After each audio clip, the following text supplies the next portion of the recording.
안녕하세요. 저는 인천에 살고 있는 30대의 평범한 여성이랍니다. 세상에 별 사람들이 다 있듯 별의별 사연들을 품고 살잖아요. 그런데 저는 제가 이 일을 겪기 전까지는 그렇게 크게 힘든 일이 없었습니다.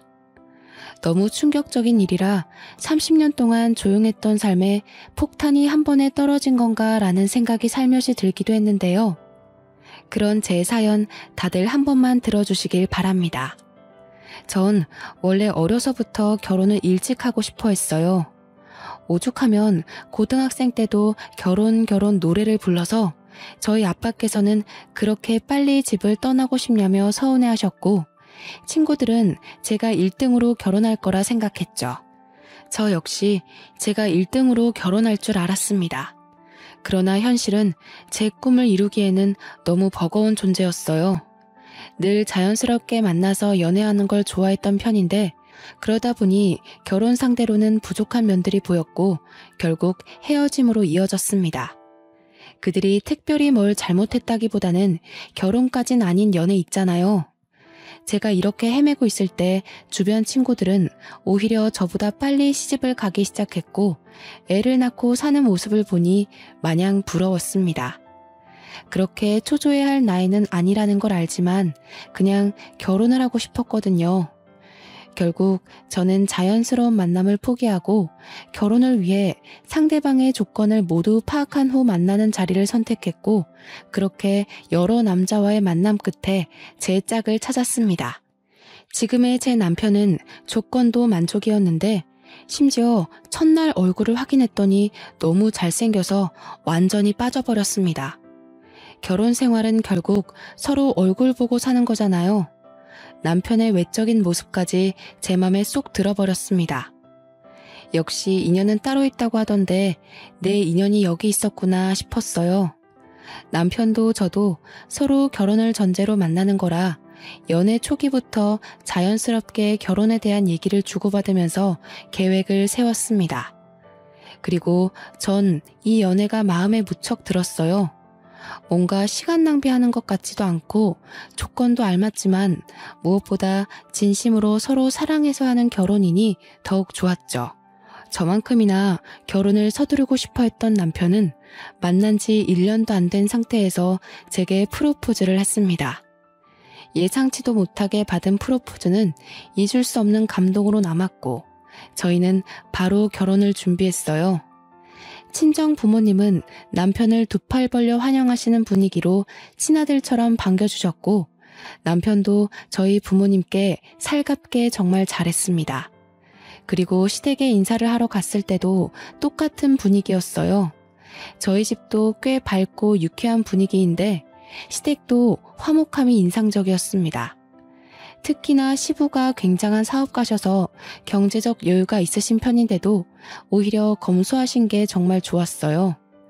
남편에게는 위에 누나와 아래 여동생이 있었고, 시댁에 인사를 하러 갔을 때 모두 함께 뵙습니다. 오느라 고생했네. 어서 와요. 네, 안녕하세요. 저는 성미연이에요, 아버님, 어머님. 그래요. 오느라 힘들었을 텐데 어서 들어와요. 임금님 수라상 저리 가라 할 정도로 한상 가득 차려서 저를 환대해 주셨고, 좋은 분위기 속에 함께 식사를 했습니다. 처음엔 형식적인 대화들로 시작해서 슬슬 어색함이 풀렸죠. 그리고 시부께서는 제게 정말 마음에 쏙 든다며 첫 대면에 통과를 아주 통쾌하게 외치시며 배웅을 해주셨습니다. 양가에 모두 인사를 마치고 나니 결혼한다는 게 실감이 나기 시작하면서 양가 부모님 모두 저희를 좋게 봐주시니 다행이었어요. 이 얘기를 제 친구들에게 했었는데 몇몇 친구들은 더 살아봐야 안다고 말해주기도 했고, 몇몇 친구들은 시댁 제대로 만난 것 같다면서 부럽다고 하기도 했습니다. 제가 사람 보는 눈이 정확하지는 않지만 느낌상 시댁 잘 만난 것 같다는 생각을 하긴 했어요. 사실상 형님의 신우까지 있으면 조금 쉽지는 않죠. 그러나 제 결혼 생활은 그렇지 않았습니다. 결혼 후에 오히려 형님과 신우랑 따로 만나면서 데이트도 하고 그렇게 잘 지냈어요. 특히 형님은 저를 엄청나게 챙겨주셨습니다. 제가 자기 여동생같이 느껴진다면서 혹시 살면서 어렵고 힘든 일이 있으면 무조건 형님께 털어놓고 의논하라고 말해주었죠. 마치 제게 친언니라도 생긴 것처럼 의지를 많이 했습니다. 시댁과 저희 신혼집이 차로 40분 정도 거리였고 결혼하신 형님네는 1시간 거리였어요. 그리고 미혼인 신혼애랑은 20분 거리로 가장 가까웠죠. 신우는 미혼이기도 하고 아직 젊어서 친구들과 시간을 많이 보내는 탓에 자주는 못 봤는데 1시간 거리에 사는 형님은 저랑 놀겠다며 그 힘든 거리를 왔다 갔다 해주셨습니다. 하도 저희 집 쪽으로 자꾸 오셔서 이번에는 제가 가겠다고 하면 절대 안 된다고 막으셨거든요. 그래서 정작 저는 형님네 동네에 못 가봤습니다. 한 번은 제가 형님에게 물어봤어요. 형님, 근데 왕복 2시간이 넘는데 매번 이렇게 오시는 거 안 힘드세요? 다음에는 진짜 제가 갈게요. 무슨 소리야. 옳게 힘든 거 하지 마. 나는 운전하는 것도 좋아하고 그래서 상관없는데 옳게는 여리여리한 게 꼭 힘든 일 하면 쓰러지게 생겼잖아. 에이, 무슨 소리예요, 형님. 저 그렇게 연약한 사람 아니에요. 정말 다음에는 한번 초대해 주세요. 형님만 매번 저 위해서 고생하셔서 마음이 불편해요. 난 동생이 밑으로 둘이나 있잖아. 그래서 그런가 이렇게 하는 게 더 편해. 올케가 우리 동네로 오고 그러면 오히려 불편해서 제대로 놀지도 못할 것 같아. 그니까 그런 거 신경 쓰지 말고 보자. 얼굴 보는 게 중요하지 누가 오고 가면 어때? 형님은 여장부 스타일의 정말 당차신 분이라서 안 친했을 때는 약간 무서웠는데 막상 친해지고 보니 이렇게 다정하신 분이었죠. 제가 힘들까봐 그게 싫어서 본인이 매번 저를 보러 오시던 분이셨고 올 때 또 빈손으로 오지도 않으셨습니다. 밑반찬이나 여자 몸에 좋은 것들을 막 사다 주시곤 했어요. 형님이랑 친해지면서 속마음도 들어볼 수 있었는데 제게 넌지시 말을 하더라고요. 옳게. 우리 부부 벌써 결혼 7년 차인가? 그런데 왜 애가 없는지 안 궁금했어? 그런 걸 뭘 궁금해요. 요즘 딩크 부부도 많고 부부 사생활인데 뭐하러 물어요, 형님. 고맙네. 나는 아기를 정말 낳고 싶었고 꼭 낳아야 했거든? 근데 3년 동안 애가 안 생기는 거야. 그래서 남편이랑 병원을 가서 검사를 해봤더니 내 자궁이 약해서 애를 못 갖는데. 말 그대로 불임인 거지. 의사한테 그 말 듣는데 너무 서글픈 거 있지? 그래서 남편이랑 그냥 둘이서 쭉 살기로 했어. 형님, 마음고생 심하셨겠어요. 아, 그때 생각하면 뭐 전부를 잃은 기분이었지. 실제로 전부를 잃은 것도 맞고. 그래서 나는 도준이가 결혼한다고 옳게 데려왔을 때 너무 기쁘더라고. 둘이 잘 살다가 자연스럽게 애도 낳을 거고 그럼 조카 생기는 거잖아. 난 진짜 조카한테 뭐든 다 해줄 거야, 옳게. 언제일지는 모르겠지만 태어날 아기는 좋겠네요. 형님, 정말 아픈 상처를 저한테 이렇게 꺼내주셔서 감사해요. 그간 왜 형님네는 아기가 없는지 살짝 궁금하긴 했는데 이날 형님의 말을 듣고 마음이 참 많이 아프더라고요. 또 한편으로는 부담 갖지 말라면서 말은 했지만 내심 조카를 얼마나 바라고 계실까 싶기도 했죠. 저희 부부는 아기를 늦게 가질 생각도 없었고 자연스럽게 가질 생각이었기 때문에 하루빨리 좋은 소식을 들려드려야겠다 싶었습니다. 저를 챙겨주는 좋은 마음은 형님뿐만이 아니었죠. 시부모도 정말 과했습니다. 명절이 되어 시댁에 가기라도 하면 제가 힘들까봐 오히려 형님과 신우에게 일을 시키고는 하셨죠. 자꾸 그런 모습들이 오히려 부담스러워 정말 괜찮다고 제가 하겠다고 나서면 남편까지 나서서 저를 쉬게 했습니다. 저 정말 괜찮아요. 다 같이 얼른 하고 쉬는 게 좋죠. 저도 할게요. 무슨 소리야. 얼른 방에 가서 쉬고 있어. 이런 거 젊어서부터 자꾸 하면 몸 상해. 그래, 옳게. 나랑 도희가 할 거니까 얼른 가서 쉬어. 아, 정말 괜찮아요. 그냥 같이 할래요. 어디 아픈 것도 아닌데 저만 왜 특별 대우를 받아요. 그게 우리 집안 룰이야. 며느리라고 막 부려먹는 거 난 딱 질색이야. 그니까 얼른 들어가서 쉬다가 저녁 먹을 때 나와.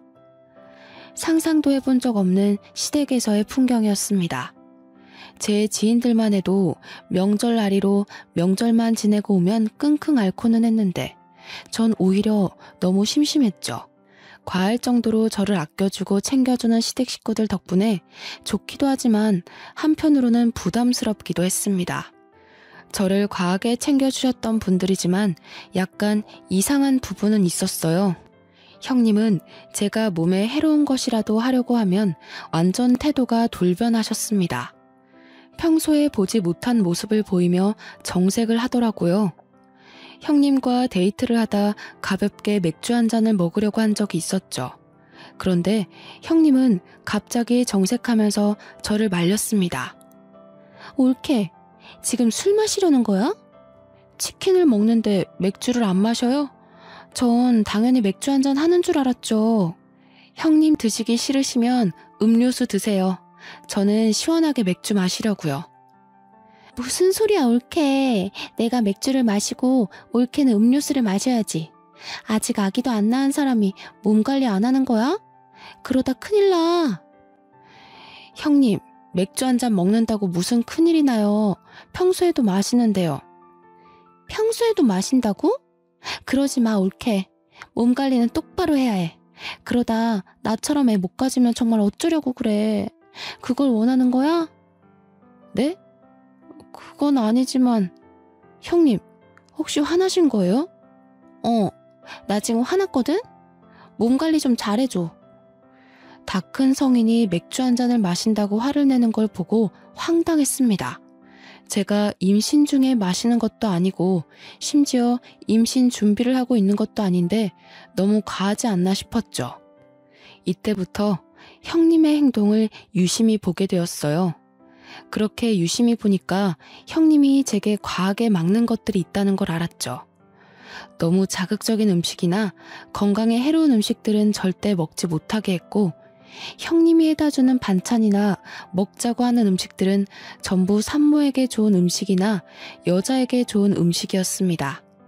물론 가볍게 생각하면 임신을 생각하고 있는 저를 위해서 노력해 주신다고 생각할 수 있지만 결코 가볍게 생각할 수 있는 문제가 아니었죠. 왜냐면 시모도 가만히 있는데 왜 형님이 나서서 임신 압박을 은근히 주는 건지 모르겠더라고요. 이게 말로만 듣던 임신 압박이구나를 내심 깨닫게 되었습니다. 평소에는 천사 모습을 한 형님이셨지만 저렇게 제가 본인의 뜻에 어긋난다 싶으면 완전히 정색한 호랑이로 돌변하고는 했죠. 그런 모습들이 점점 불편해지기 시작할 때쯤 아니나 다를까 형님은 대놓고 제게 물어봤습니다. 옳게, 그나저나 아직 소식은 없는 거야? 네? 어떤 소식이요? 어떤 소식이냐니. 당연히 임신이지. 아, 네, 아직 없죠. 왜 아직 없어? 한참 불타오를 신혼인데. 아직 없으면 문제 있는 거 아니야? 그런데 그렇게 천하태평하게 있는 거야? 형님, 저희 결혼한 지 이제 2달 조금 넘었어요. 아직 걱정할 정도는 아니잖아요. 무슨 소리를 하는 거야. 젊은 사람들은 혼전 임신에 허니문 베이비로 바로 임신하는 마당에. 가만 보면 옳게는 너무 안일하게 생각하는 것 같아. 그런 게 아니라 아직 그렇게 급하지가 않아요. 이 사람도 그렇고 저도 그렇고. 그건 옳게 생각 아니야? 옳게가 자꾸 그렇게 생각하고 말하니까 정작 도준이는 그런 마음이 아니어도 말 못하는 거 아니냐고. 형님, 그런데 왜 화를 내세요? 제가 뭘 잘못한 건가요?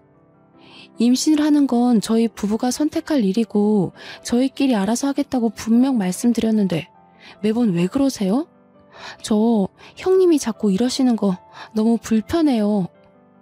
옳게, 불편이고 뭐고 지금 그게 중요한 게 아니야. 내일 나랑 어디 좀 가자. 오후에 시간 꼭 비워도? 형님은 제게 임신을 아직도 안 했다며 대놓고 화를 내셨어요. 과연 이게 맞는 상황인가 싶었습니다. 저는 이날 집으로 돌아와서 아무리 생각을 해봐도 형님의 태도를 이해하긴 어려웠고 남편에게 전부 솔직하게 말했어요. 여보, 형님이 자꾸 나한테 임신하라고 압박을 줘. 한두 번도 아니고 술 마시면 몸 관리 안 한다고 뭐라고 하고 조금 매운 거 먹어도 뭐라고 하시는데 처음에는 그러려니 했거든? 근데 이게 계속 쌓이고 쌓여서 이상하다 싶었는데 오늘은 대놓고 화를 내더라니까? 대체 형님 왜 그러셔? 당신이 이해 좀 해줘. 그래도 누나가 당신 끔찍하게 생각하고 챙겨주잖아. 누나는 애를 엄청 원했는데 불임으로 애 못 나온 거 알잖아. 그러니 조카가 보고 싶겠지. 그 과한 마음이 당신을 힘들게 했나 보다. 혹시라도 너무 과하면 말해줘.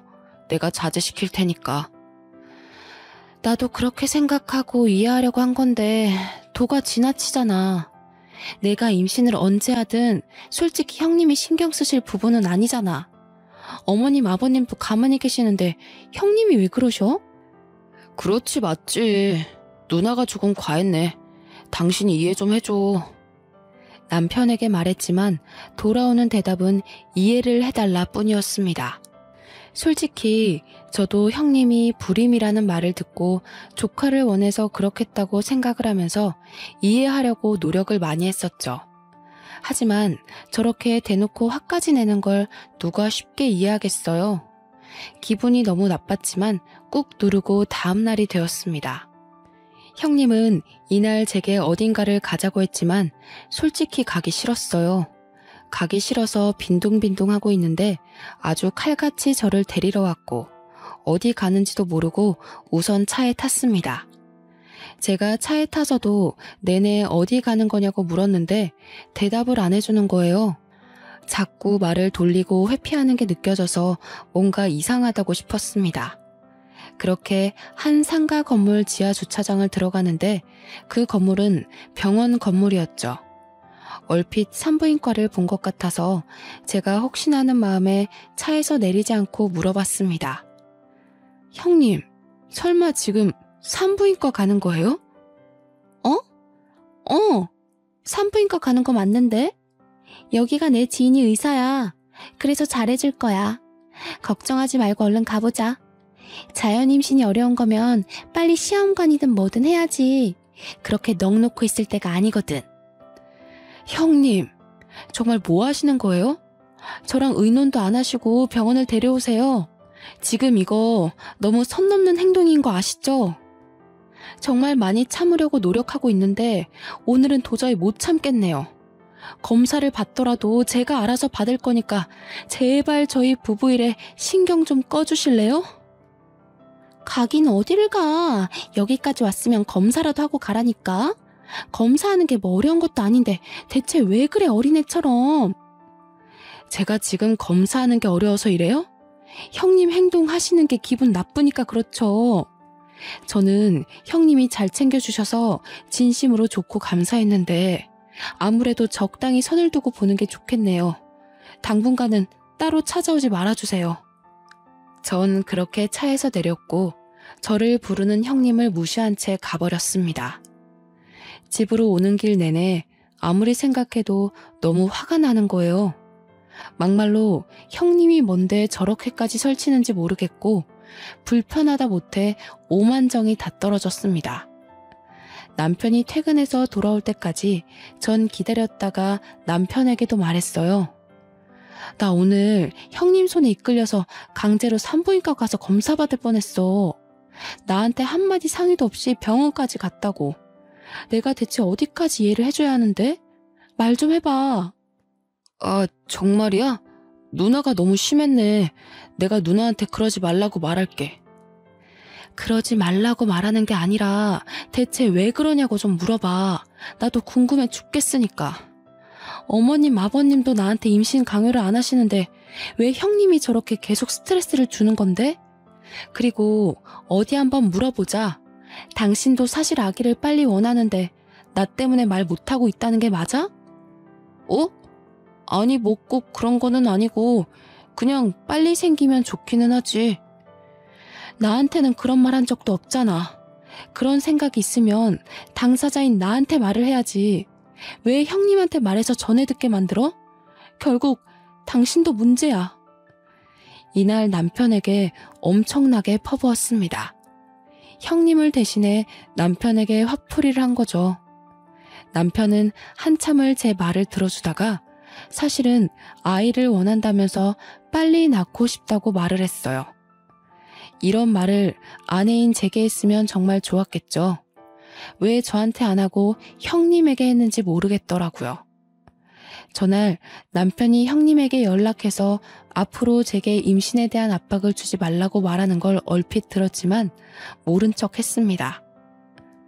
이후 형님은 정말 미안하다고 연락이 몇 통 왔었어요. 조카를 너무 원했는데 아무래도 본인의 방식이 잘못이었다며 사과를 한다고 했죠. 우선 사과를 받아줄 거지만 적당히 거리를 뒀으면 좋겠다고는 말했습니다. 예전처럼 너무 자주 만나는 건 원치 않는다고 말했어요. 이 말을 잘 포장해서 돌려서 말을 했고 형님도 알겠다고 하셨죠. 이미 제대로 정이 떨어졌고 불쾌함을 너무 느낀 상황이라 예전 사이로는 절대 돌아갈 수 없다고 생각했습니다. 또 형님의 진짜 모습을 봐버려서 그런가 더욱 예전처럼 지내기 싫었어요. 형님이 보고 싶든 보기 싫든 시댁에 가야 하는 명절은 돌아오고 형님이 싸운 후 처음 맞이하는 명절이 되어 시댁에 갔습니다. 여전히 저를 공주 대접해 주셨지만 이제는 제가 완강하게 나서서 일 꼭 하겠다고 그렇게 하지 마시라고 불편하다고 했죠. 그런 제 모습에 오히려 시댁 식구들이 다 놀랐지만 괜히 꼬투리 잡힐 일은 하지 않는 게 좋겠다고 생각했습니다. 그렇게 전도 붙이고 음식을 만들다가 옷에 계란물을 흘려서 갈아입으려고 방에 갔죠. 저희 시댁이 2층 집이고 저희가 가면 2층을 사용해요. 옷을 갈아입고 2층에서 1층으로 내려오는데 1층에서 형님과 남편 그리고 신우가 다투는 소리가 들렸습니다. 시모와 시부는 방에 들어가서 쉬고 계셨거든요. 저는 뭔가 직감적으로 이건 꼭 내가 들어야 한다고 생각을 해서 엿듣기 시작했죠. 그럼 이게 다 나 때문이라는 거야? 애초에 이건 도준이 네 탓이지. 결혼한 지가 언젠데 아직도 애 한 명을 못 만들어. 너 바보냐? 어디 부족해? 그만들 좀 해. 다 들리겠다고. 엄마 아빠도 그렇고 새언니도 들으면 어쩌려고 그래 정말? 어련히 알아서 할 건데 누나가 설쳐서 이 꼴 난 거를 왜 인정을 안 해? 웃기지 마. 그게 뭐가 그렇게 어렵다고 너는 여태 몇 년 동안 그거 하나를 못하냐고. 언제까지 내가 이러고 있어야 하는데 나는 뭐 좋아서 이러고 있냐고. 아 그럼 빠지던가. 원래 아들인 나한테만 주는 건데 불쌍해서 끼워줬더니 말이 많아. 내가 경고하는데 누나 설치지 마. 한 번만 더 설쳐서 일 키우면 누나는 국물도 없어. 아 그만들 좀 하라고. 기다려봐. 내가 망보고 올게. 딱 봐도 내용이 이상한 대화였고 신우가 망을 보고 온다는 말에 전 다시 계단을 올라갔습니다. 그리고 자연스럽게 내려오는 척 했어요.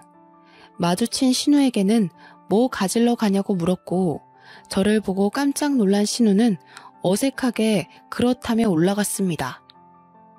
내려와서 아무렇지 않게 음식을 하는데 아무리 생각해도 저 대화에 대해 너무 물어보고 싶었죠. 그러나 물어본다고 대답해줄 사람들은 아니었기에 머리를 굴려봤어요. 분명히 뭔가 있구나 싶었습니다.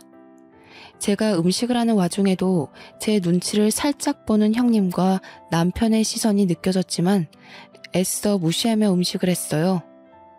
다 끝낸 후 다 같이 저녁을 먹는데 갑자기 형님이 이상한 말을 꺼냈습니다.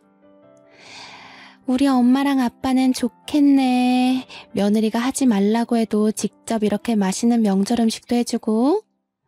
좋기야 한데 정말 괜찮으니까 다음부턴 하지 마. 힘들어. 그래 세아가. 여기 식구가 몇인데 너까지 고생하니? 거봐, 들었지 올케? 다음부터는 안 해도 괜찮아. 올케는 이런 거 하지 말고 예쁜 손주를 안겨줘야 진짜 효도하는 거지. 그렇지? 아유, 그럼 바랄 것도 없지. 내가 지금 이 나이에도 아직 버티고 있는 이유가 태어날 손주한테 한 푼이라도 더 주려고 그러는 건데. 그러게, 생각해보니 너희는 여태 소식이 없니? 병원은 가본 거야? 몸에 문제 있는 거 아니야? 아, 저희 아직 젊고 병원까지는 안 가봤어요. 조금 더 노력해보고 그래도 안 생기면 같이 병원 가볼게요. 젊다고 생각할 문제가 아니야, 세아가. 요즘 식습관에 환경 문제까지 겹쳐서 젊은 아가씨들도 불임이 얼마나 많은데 그걸 가볍게 생각하고 있었어? 조금 실망인데. 하루빨리 병원 가서 결과 알려주도록 해. 내가 다른 건 다 세아가 너 편하게 해주지만 이 문제는 쉽게 넘어갈 게 아니야. 네, 알겠습니다. 딱 봐도 병원 가서 검사시키려는 형님의 속셈이 보였죠. 대화 내용도 그렇고 저렇게까지 해서 저를 병원에 데려가는 모습도 그렇고 아무래도 뭔가 있다는 생각을 떨쳐낼 수가 없었습니다. 저는 명절이 끝나면 신우를 찾아가기로 생각했어요. 신우는 형님과는 다르게 소극적이고 성격도 굉장히 착했습니다. 그래서 분명 계속 파고들면서 물어보면 대답을 할 수밖에 없을 거라 생각했어요. 남편에게도 티내지 않고 신우에게 오랜만에 데이트하자며 연락했습니다.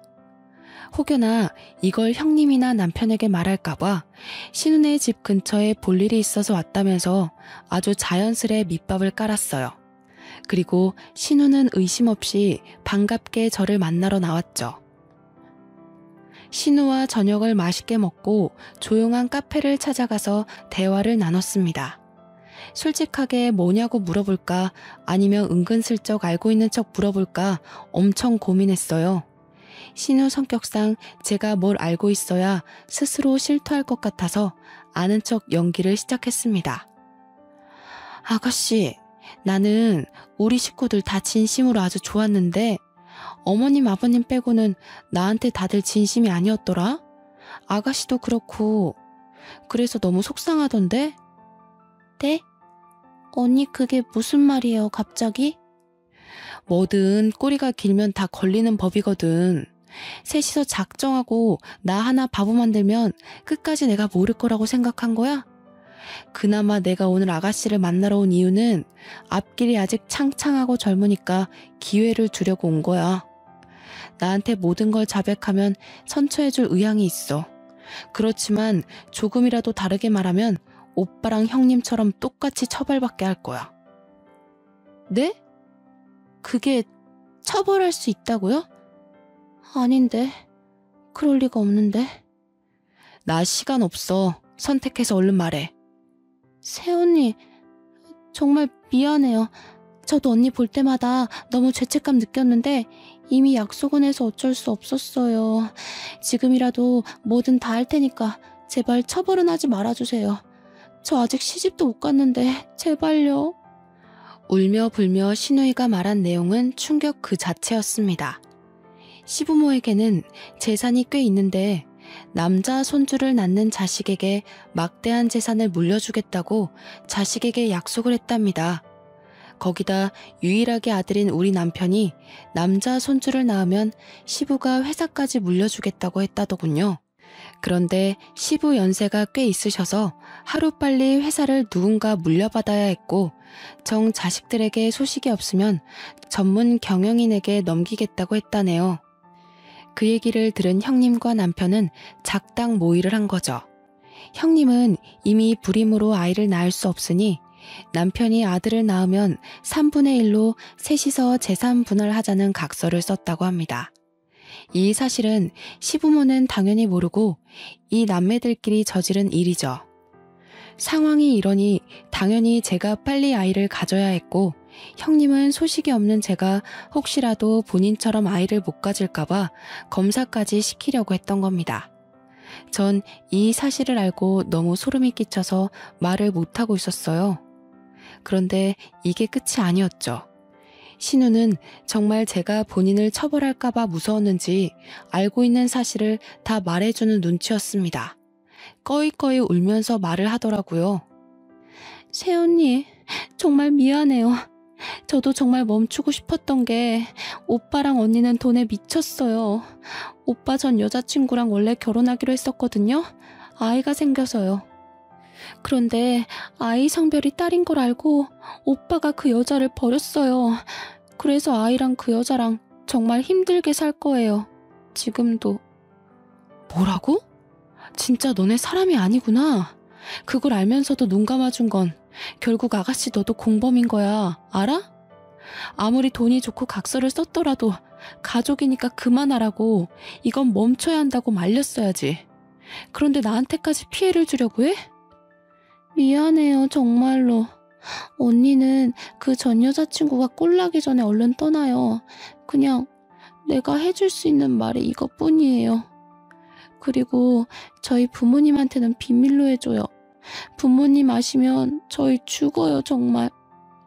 우선 아가씨가 나한테 말한 거 알면 형님이랑 남편이 가만 안 둘 거야. 나도 모른 척하고 있을 테니까 아가씨도 당분간은 모른 척해. 혹시라도 신우가 형님과 남편에게 자백했다고 말해서 일이 틀어질까봐 입단속을 시켰습니다. 모든 사실을 알고 나니까 너무 충격적이라서 그런지 입이 다물어지지도 않더라고요. 충격이 커서 남편과 한 침대에서 도저히 함께 잘 자신이 없어서 일이 생겼다 말하고 그날은 호텔에 가서 혼자 하루를 보냈습니다. 밤을 새우면서 많은 생각을 했는데 그 전 여자친구라는 사람을 찾아서 꼭 만나야겠더라고요. 그래야 정확하게 알 수 있을 것 같았죠. 그런데 이상하게 걸어다니는데 속이 울렁거리고 자꾸 몸이 나른한 게 잠을 미친 듯이 잤어요. 아무래도 스트레스를 과하게 받아서 그런 거겠지 생각하고 넘겼는데 순간 설마 하는 생각이 들었죠.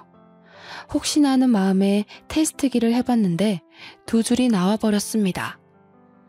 하필 이 타이밍에 임신 사실을 알게 되니 막막해서 테스트기를 종류별로 한 6개를 해본 것 같아요. 가장 정확한 건 아무래도 병원을 가봐야 하는 거니 바로 병원을 가봤죠. 주수가 짧아서 아직 성별은 확인이 불가했지만 임신이 맞았습니다. 저는 그냥 그날 바로 남편에게 말했어요. 나 임신이래.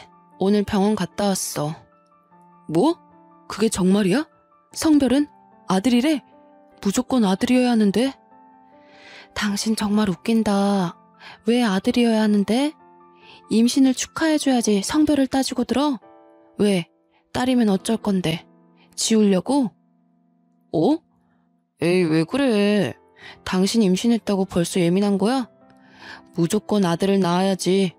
내 아빠 말 못 들었어? 아들이 태어나야 딱 물려받을 거 다 받고 그러지.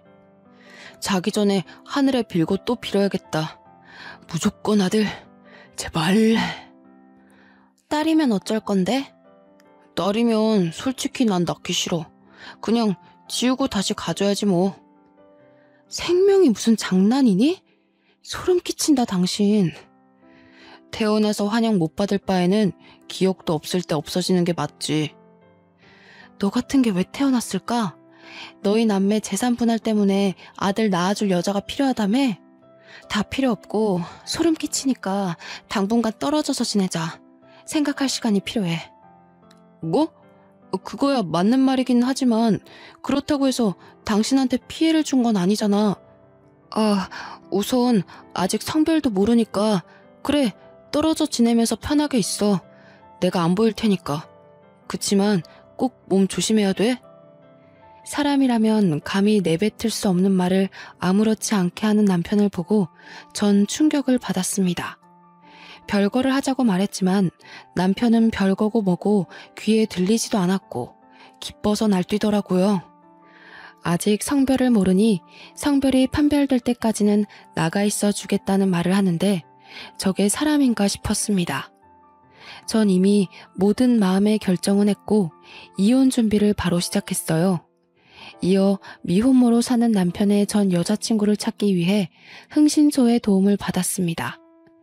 흥신소의 도움을 받았더니 생각보다 빨리 찾게 되었고, 제 생각보다 그 여자는 너무 힘겹게 살고 있었습니다.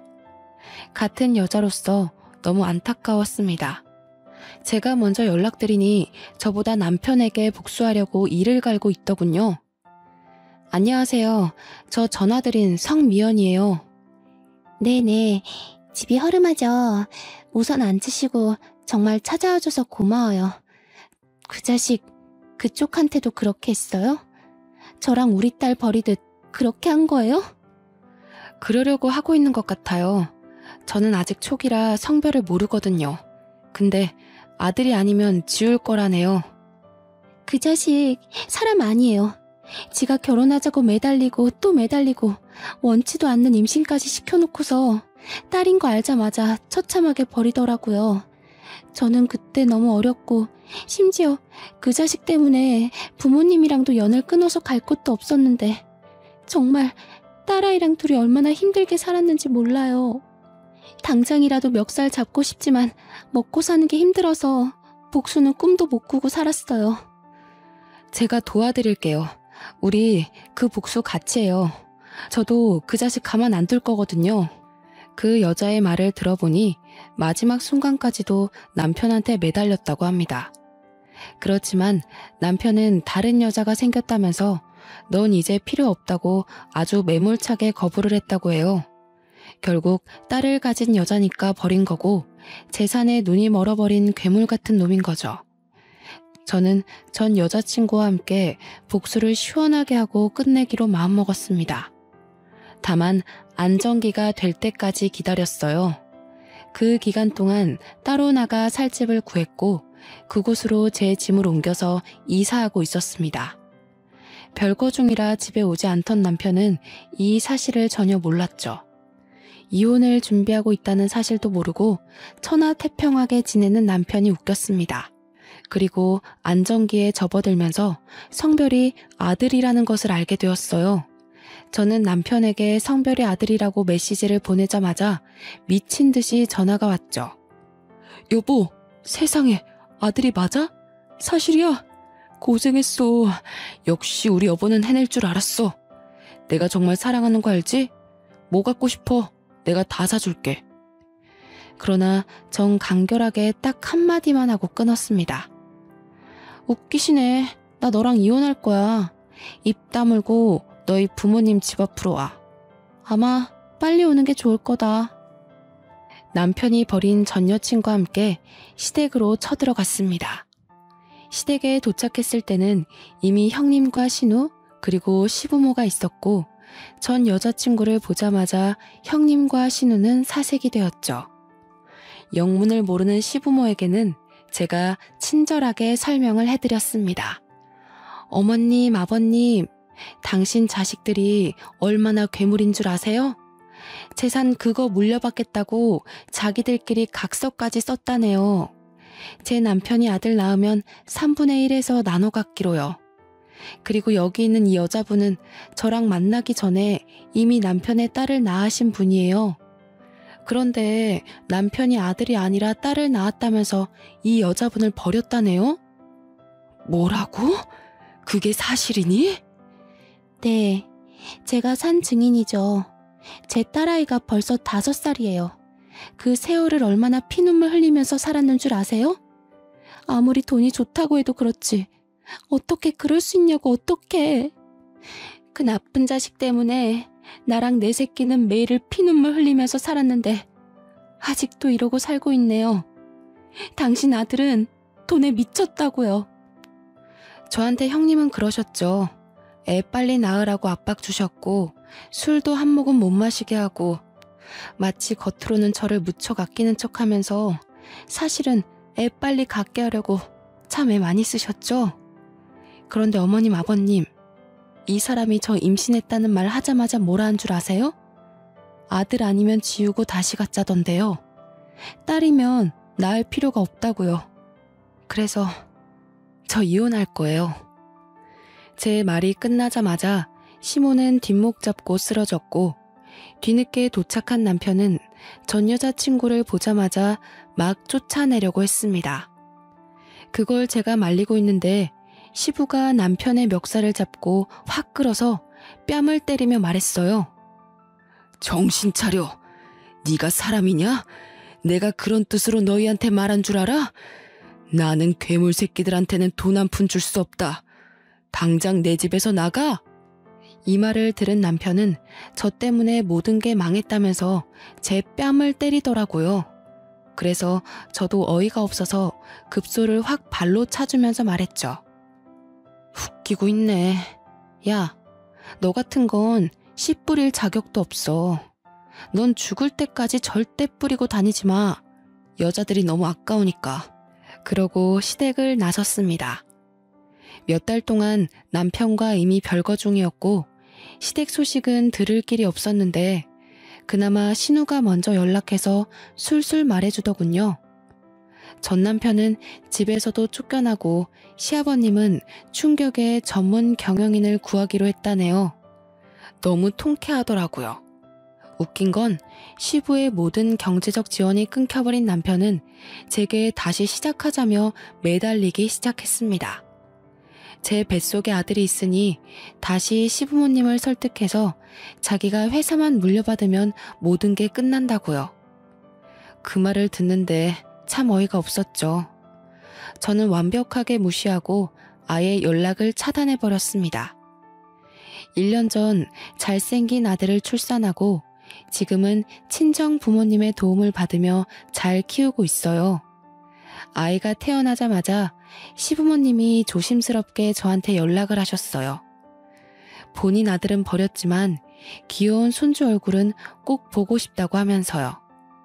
그 마음이 이해가 안 되는 건 아니었기에 지금은 전 시부모님과는 왕래하며 아들 얼굴도 보여주고 있어요.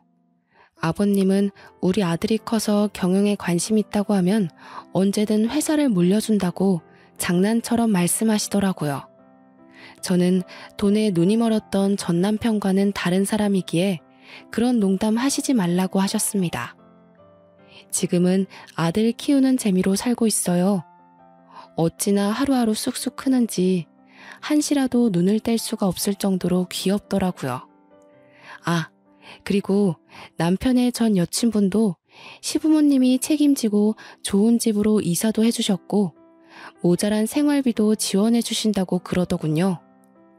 시부모님은 착하신데 어떻게 그 핏줄에서 악마 같은 전 남편이 태어났나 아직도 모르겠어요. 그래서 저는 아들을 키우면서 돈이 전부가 아니라는 것을 제대로 가르쳐 줄 생각입니다.